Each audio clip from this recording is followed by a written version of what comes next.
Video na 'to pag-uusapan natin kung ano nga ba yung mga factor kung bakit yung ibang mga phone brand na nagahari dati, parang biglang nawala sila sa sirkulasyon. O, eto nga yung parang ayaw na silang bilhin ng mga tao. So, ano nga ba yung mga naging dahilan ng mga customer kung bakit nga ba sila nagpalit ng brand at iniwan nila yung dati nilang gamit? So, based nga to sa mga customer natin na tinatanong ko na dati kung bakit sila nagpalit ng brand, bakit sila bumili ng bago. At ito rin yung dahilan kung bakit nga ba bigla na lang na parang nawala sa sirkulasyon o humina yung brand na yon at napalitan na ng iba. So, ang number one na lagi nilang sinasagot, ito nga yung dapat kasi nagagawa yung sira ng cellphone once na masira yung unit. So, napaka-importante kasi nung factor na to. Now, dapat ang isang cellphone o isang brand ng cellphone, dapat nare-repair kapag nasira.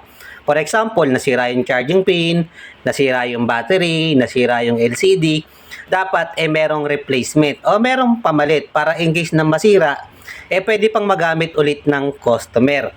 Na meron kasing mga phone brand na ang nangyari kasi dati, kapag nasira nga yung cellphone mo, hindi na nga magawa. No, at itong mga brand na to unti-unti ngang humina at nawala at ngayon ayaw na silang bilhin ng mga tao. Napaka-importante na nagagawa yung isang cellphone o yung isang unit kapag nasira siya. Para nga yung customer kapag nasira yung unit niya hindi siya agad magpapalit o hindi siya bibili ng bago kasi kailangan pang ipagawa muna o nare-repair naman to ng technician. Magbabayad lang ako ng konti tapos gagana na siya ulit. Napaka-importante talaga ng ganong factor pagdating sa pagbebenta ng cellphone. At yung pangalawa nga dyan, ito nga yung cost ng paggawa kapag nasira nga yung isang cellphone. Now, ito naman pagdating nga po tayo dito sa mga program na nakatulad ng mga Google account, no, kung saan kapag nagkaroon nga ng password yung cellphone natin, dapat nagagawa din. No, hindi lang yung pagdating sa mga hardware, dapat pagdating sa program, nagagawa din. Na meron kasing mga cellphone o brand ng cellphone na kung saan sobrang higpit kasi ng security nila. At dumadating sa point na kung saan minsan hindi na nga magawa. O kung ipapagawa, kailangan pang gumastos ng malaki. O minsan hindi nga magawa ng technician. O minsan naman ang nangyayari nga kailangan pang dalhin sa mall para lang magawa. So dapat hindi ganon. No, sa ganitong factor kasi tatlo yung nakikinabang diyan. Yung phone brand, yung customer at yung technician. Kumbaga ang nangyayari nga doon nagagawa nga yung unit ng customer. So ngayon, dumating kasi yung time diyan na minsan yung unit ng customer hindi na nga magawa. No, dumating diyan na minsan walang program, no, wala yung program ng technician, hirap silang maka-adapt, sobrang higpit ng security, hindi na magawa. Minsan, kailangan pang baklasin yung cellphone bago magawa o minsan naman, kailangan pang iangat yung pyesa bago magawa. At hindi talaga yun nakakatulong. Ngayon, yung mga phone brand na pumili ng ganong way, no, unti-unti rin talaga silang nawala. So, naging factor naman yan, katulad ko, isa akong customer, nakabili ako ng ganitong unit, biglang nasira. Siyempre, ang nasa isip ng customer, ipapagawa ko lang sa technician. Pero kung yung technician, hindi magawa, pumunta na sa kabila, hindi pa rin magawa, pumunta na sa isa, hindi pa rin magawa, hanggang pumunta na sa mall.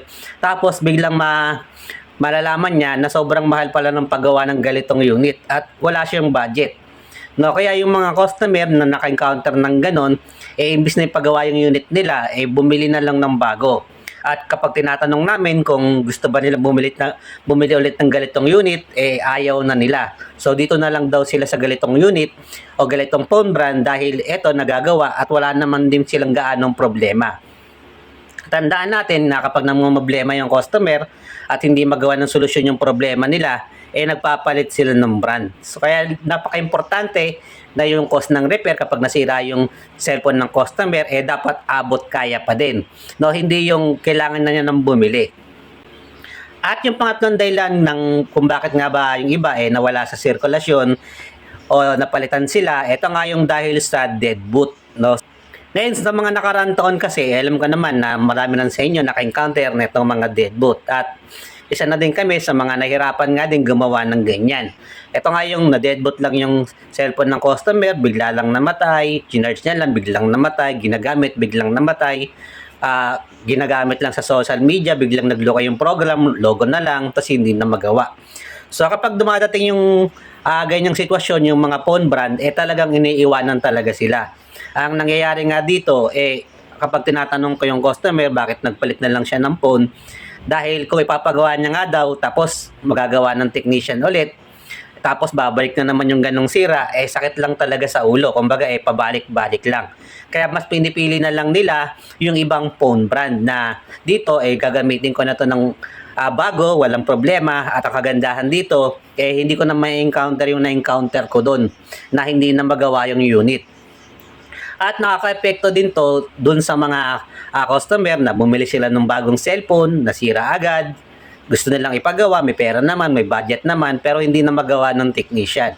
So, ang nangyayari nga sa kanila, paulit-ulit lang yung gano'n na na-encounter nila hanggang sa nagpalit na lang sila ng ibang brand na kung saan wala namang gaanong problema. At napaka-importante nga nito dahil yung mga customer kapag nadala nga sa atin at hindi na yung bumabalik, no choice tayo kundi bababa yung sales nila. At etong mga pinipili naman nila na bago, ito nga yung umaangat sa market. At laging ganun yung eksena na nangyayari sa mga phone brand kapag nandiyan na sila sa market.